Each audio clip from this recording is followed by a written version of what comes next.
This next session is how universal capitalism can provide economic fairness, a fireside chat with Stephen Hill.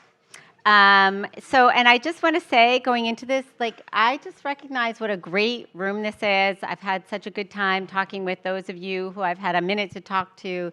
There's so much expertise and wisdom in this room. So I'm going to start and ask a few questions, but we are going to try to come to you sooner rather than later for questions. So be thinking about questions you want to ask, because I'm really hoping to involve the room a little bit in this conversation. Okay. So it is my pleasure to introduce Stephen. Stephen Hill has spent decades asking hard questions about where the economy is headed and who gets left behind. His 2015 book, Raw Deal, on the rise of the gig economy and what it means for workers, was an international bestseller and anticipated debates that are now central to economic policy conversations everywhere. He's held senior positions at New America, Center for Humane Technology, and Fair Vote, and his writing has appeared in a variety of media outlets that you all know, and I don't need to list. He is currently working on a biography of Louis Kelso, which is why we asked him to come talk with us today. He is also a fellow at the Rutgers Institute for the Study of Employee Ownership and Profit Sharing, which makes him a colleague to many of us in this room. So welcome, Stephen. Really glad to have you here with us today. Thank you, Maureen. And so just to jump right in, for those in the audience who may not know much about him, can you say a little bit about who Louis Kelso was and what it was about Kelso, his ideas, his life, his relevance today that inspired you to want to write a book about him? You know, first I'd like to ask, how many people here have heard of Louis Kelso? So fair enough. Without exposing you, how many have not? It was easy. Maybe you'll see. So a fair number who have not. So Louis Kelso was the inventor of the employee stock ownership plan. Believe it or not, there was someone who invented this thing. And so the story of Louis Kelso is really the creation story of this movement. It didn't happen overnight. It didn't happen easily. It took a lot of hard work. And Louis Kelso worked indefatigably for about 20 years to pass and he was the co-author with another colleague who many of you here know, John Menke. They co-authored the first ESOP law that was passed in 1974. And Louis himself was a very interesting, very charismatic figure, the head of a movement, if you will, small movement but ambitious movement to transform how Americans would receive their living, their livelihoods, not just having a wage, but he had the vision that everybody should have a second income, as he called it, which would be based on investment income. And so he was born in 1913 in Denver, Colorado, born poor. He grew up through the Depression, and the Depression really put a big imprint on him. He didn't understand how could there be so much productive capacity and so many people without work, without income? And so that set his life course to figure out the answer to that question and to come up with solutions to that question. He in between, he ended up going to World War II. He's sitting in Panama as an officer far away from the action where the excitement was. He said, what do I do? While he was in Panama during World War II, he wrote a 1,000-page manuscript that diagnosed what was wrong with capitalism and what the solution was. And then he became an attorney, a corporate and financial attorney, moved to San Francisco, started a family. In 1958, he published a book that became a bestseller. It was called The Capitalist Manifesto. Sound familiar? He saw himself as taking Karl Marx and turning him on his head. He said Karl Marx actually diagnosed capitalism pretty well. The problem was his solution was wrong. The solution isn't to have the state owning everything. It's to have more people owning everything and have more people having ownership in the most prosperous companies that were making money. So Kelso had basically two insights that he was trying to deal with and that he put into his work. One was, how do we deal with this concentration of wealth, which in the late 1950s, 1960s, and 70s, when he was really working on this, was becoming greater and greater already. But the second was 60 years before Thomas Piketty wrote R is greater than G, Kelso said, we have a problem here with capitalism. The problem is that new technologies generates more and more wealth, but it mostly generates it for the people that own the technology and own the companies that have the technology. What about everybody else? And he predicted that as this progresses through the 1960s, 70s, and 80s, what's going to happen is that fewer and fewer people are going to own the wealth that is coming from the productivity increases that come from labor, from new technologies. And labor is going to be less important. Labor unions are going to be less important, and wages are going to be go. He predicted this in the late 1950s in his book Capitalist Manifesto. And you look at where we are today; it's like Lewis got it right. Okay, but he not only predicted this, but then he had solutions.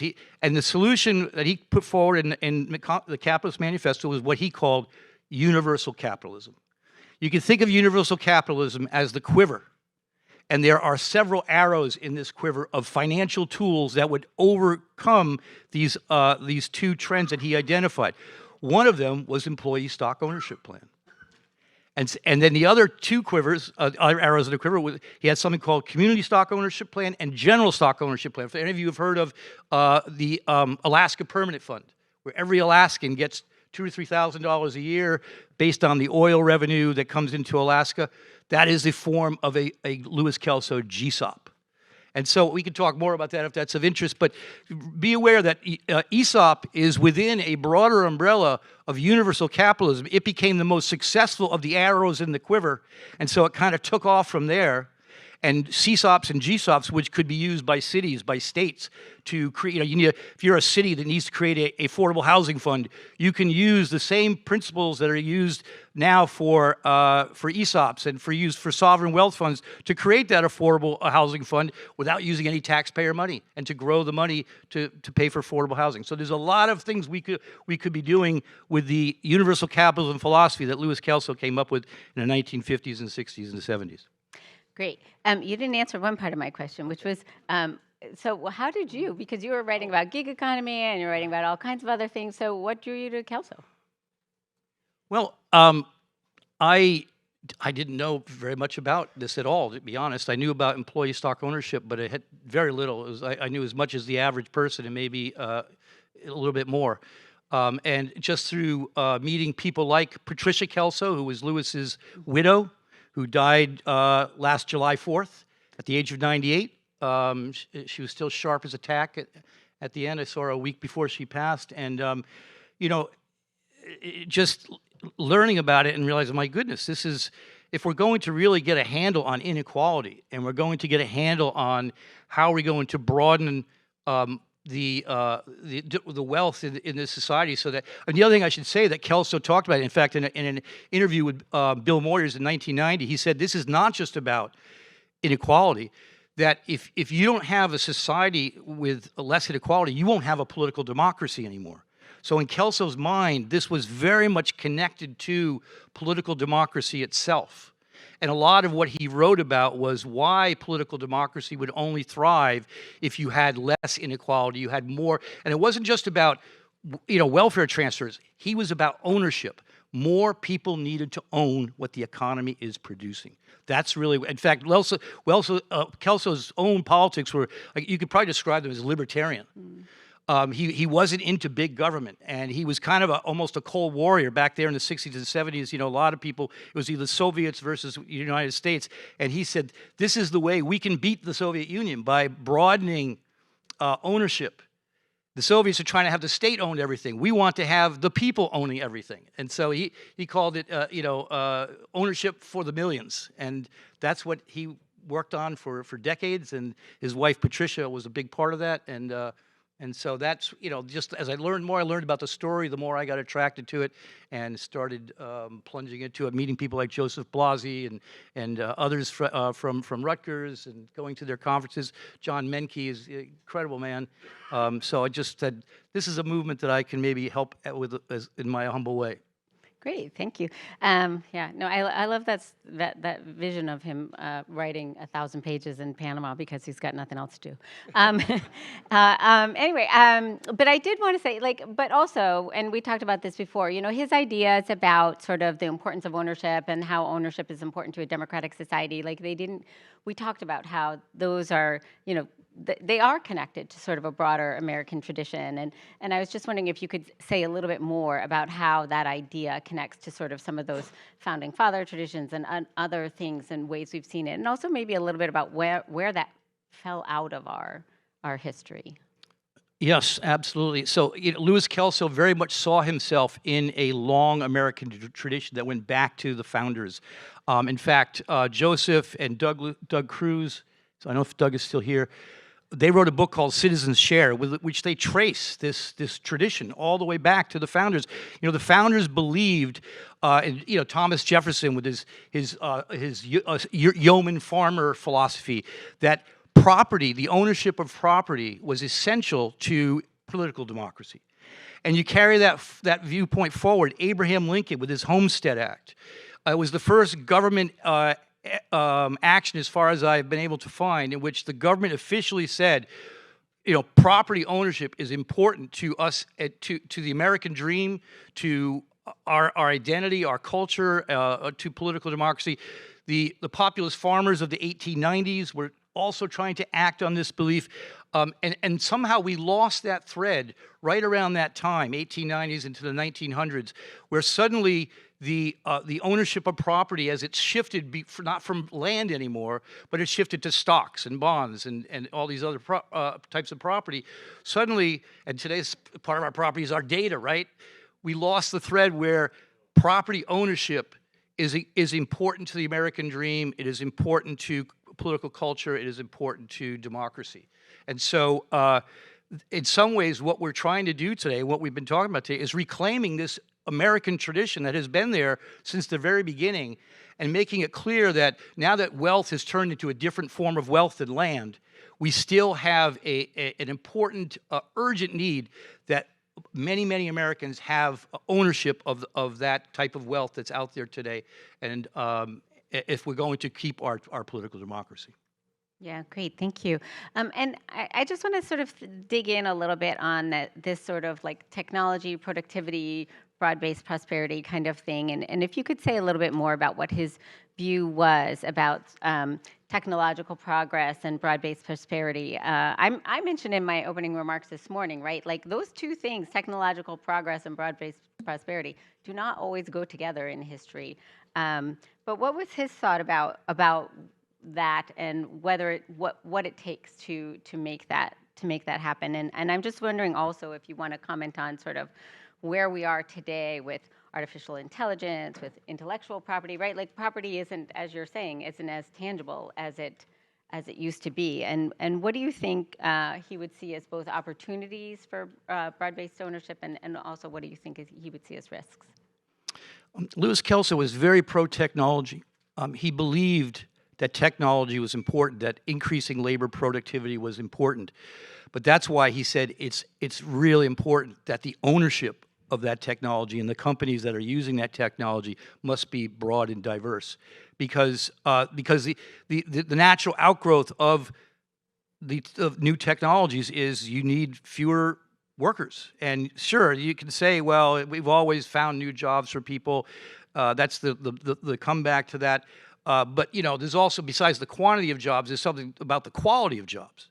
What are the quality of jobs going to be? If the human is just hitting the button to start the process, and then the robots and the software and everything else is doing everything else, those jobs are not going to pay very well. And so Kelso was, he looked back through history and he saw the progression of technology and where it was going, and he said, we can see where this is going to go 50 years from now. This is not going to end well.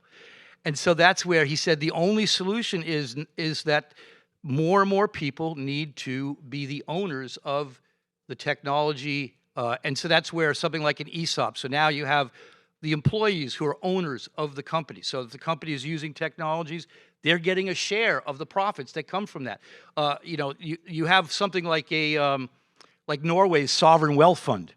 You know, if you're familiar with that, that's basically a Kelso type of GSOP, where, you know, if you're not familiar with it, Norway has a lot of oil.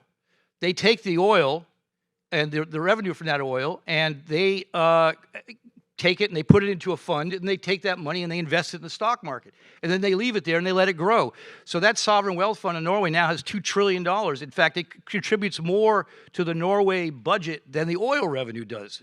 And so when you leave it in there, when you benefit from the years of interest and you know, compound interest and these sorts of things, and keep in mind, Kelso was a financial genius. He was a lawyer, but he was a corporate and financial lawyer. So he understood how markets worked. He understood what happens if you take some money and you leave it there and let it grow.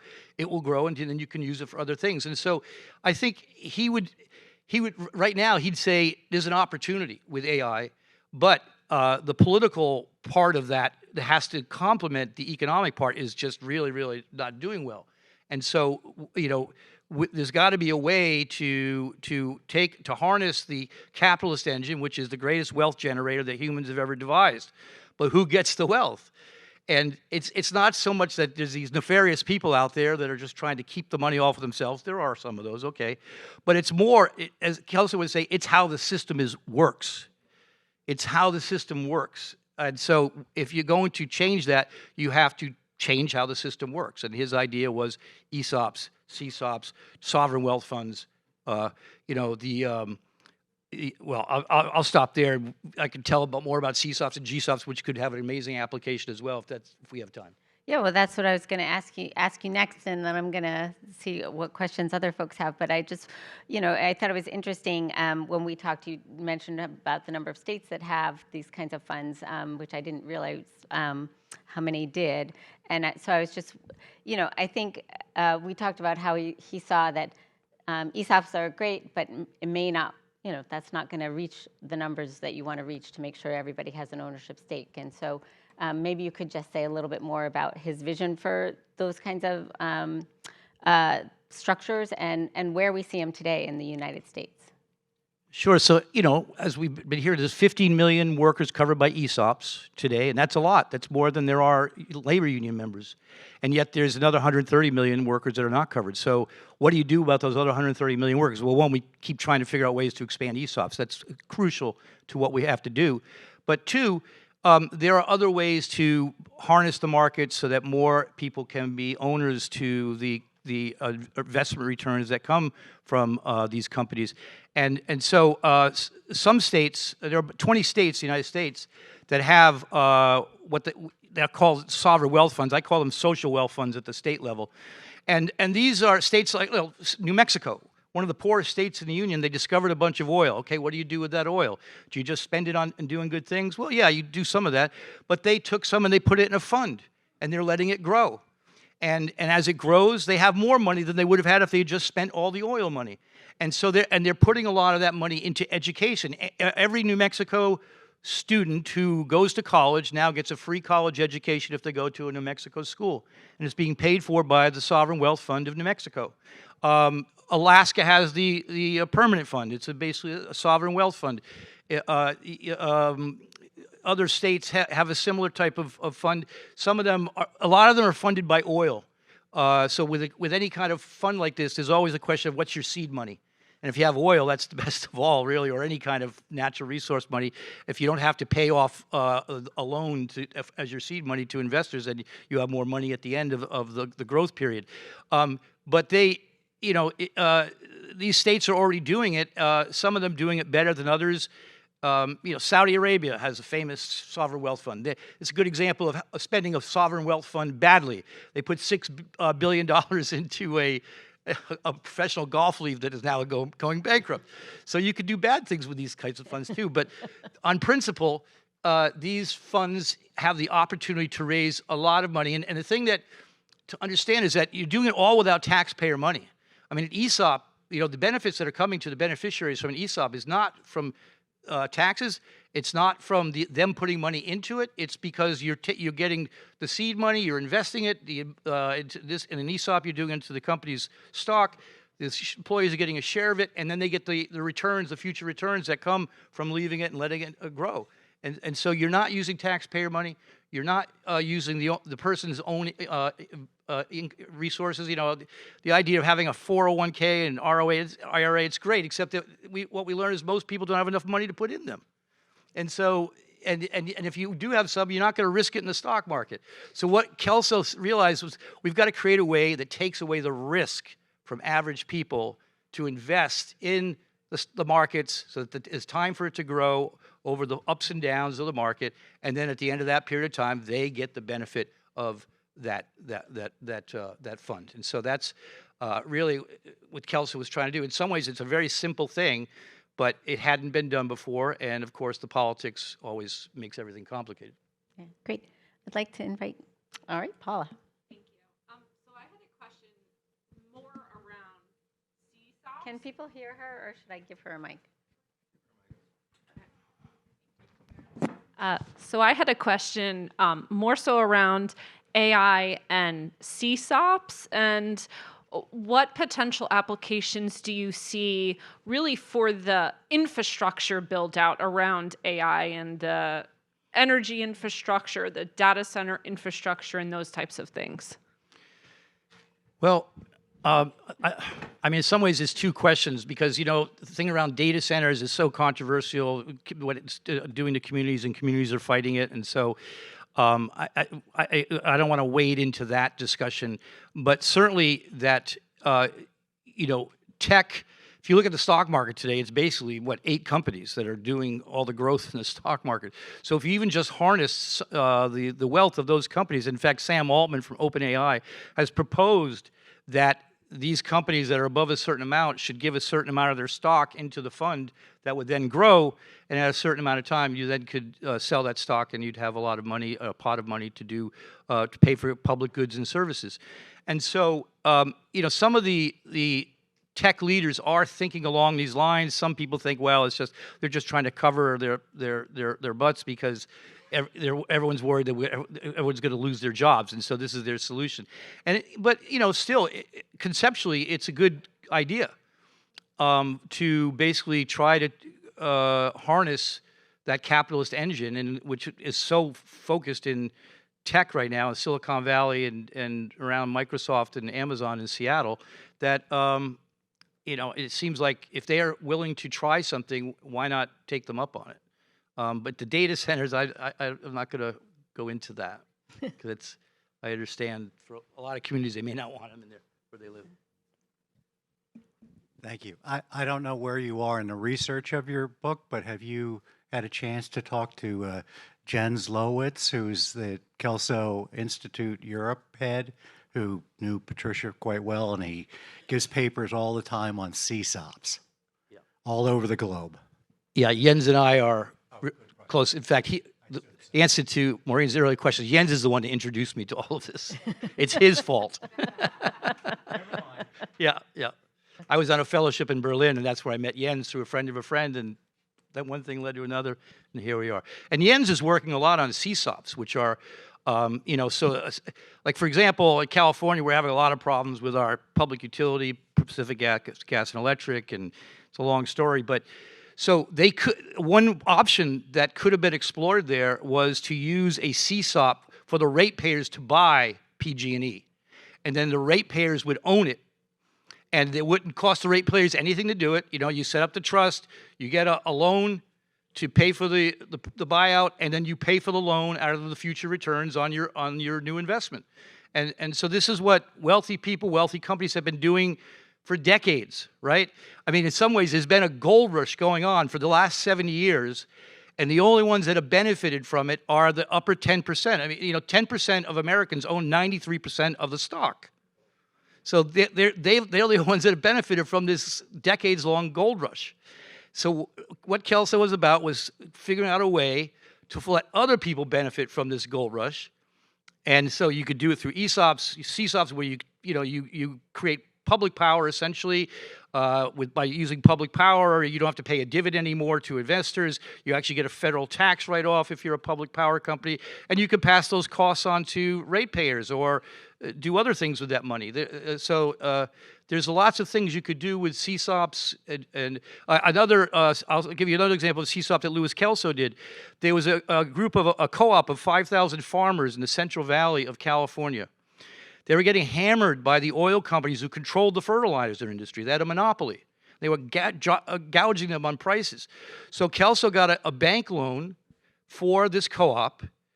They set up a trust. The trust oversees the bank loan. They created their own fertilizer factory. And then they paid for the loan that created the fertilizer factory out of the future returns on the fertilizer factory. And not only did they pay it off in half the time that the loan was supposed to mature in, but they were able to cut the price of fertilizer in half. And so, this is another example of how you can use these fund principles, kind of social wealth fund principles that Kelso first created to do a lot of amazing things. Cities can be doing this for a housing fund, for a transportation fund, for daycare fund. I mean, you could have multiple funds. The state could be doing this. There's all sorts of things you could take. Once you have the money, you can direct it to any of the public goods and services that you need in your city or state or nation to pay for things. Social Security could be shored up this way. Other things that we are trying to do. Great. Yes.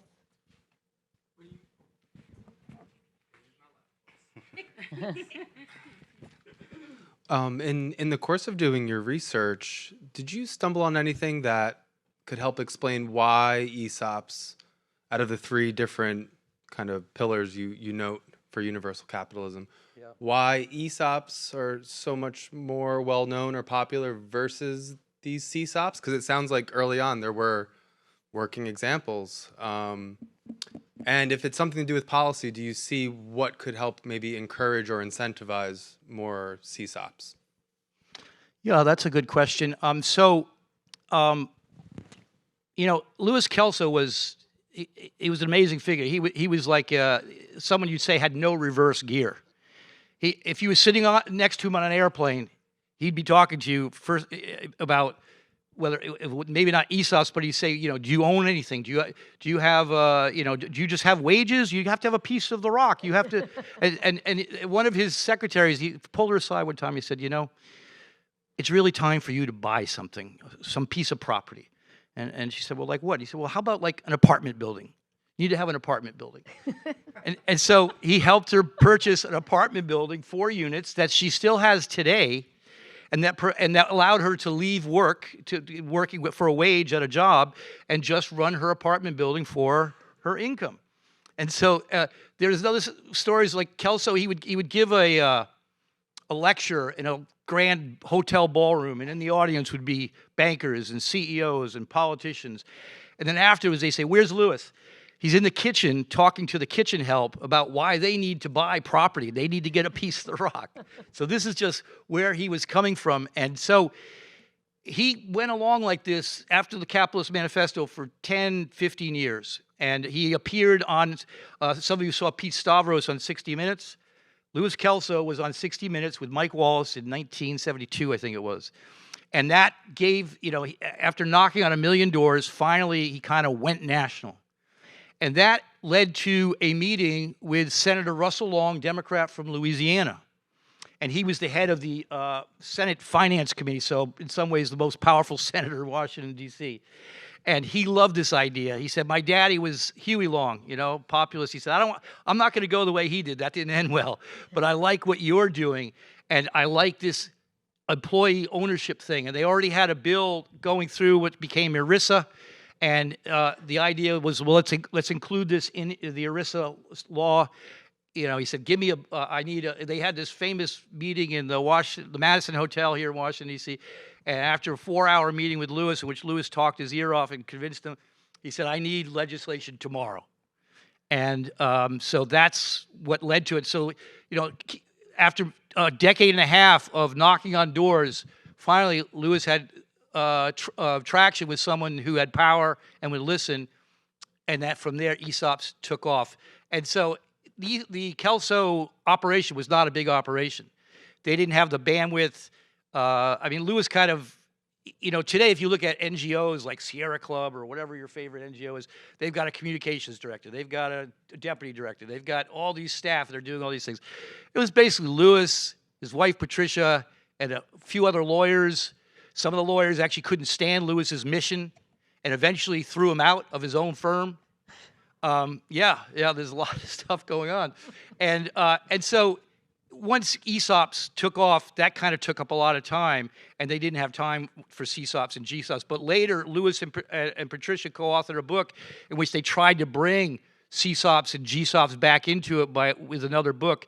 The book sold well, but it wasn't a bestseller, and long story short, Lewis was getting older at that point and didn't have the stamina to keep flying cross country from San Francisco to Washington, D.C. So, yeah, ESOPs is a great arrow in the quiver, but there's other arrows in the quiver that really could do a lot, depending on your situation, your city, your state, what have you, that I'm hoping that through the book we can raise the profile of those others a little bit more. Yeah, great. Well, join me in thanking Stephen for this Thank you. interesting conversation. I think we learn a lot from history, so we'll get to reflect on it more when we get to see the whole book.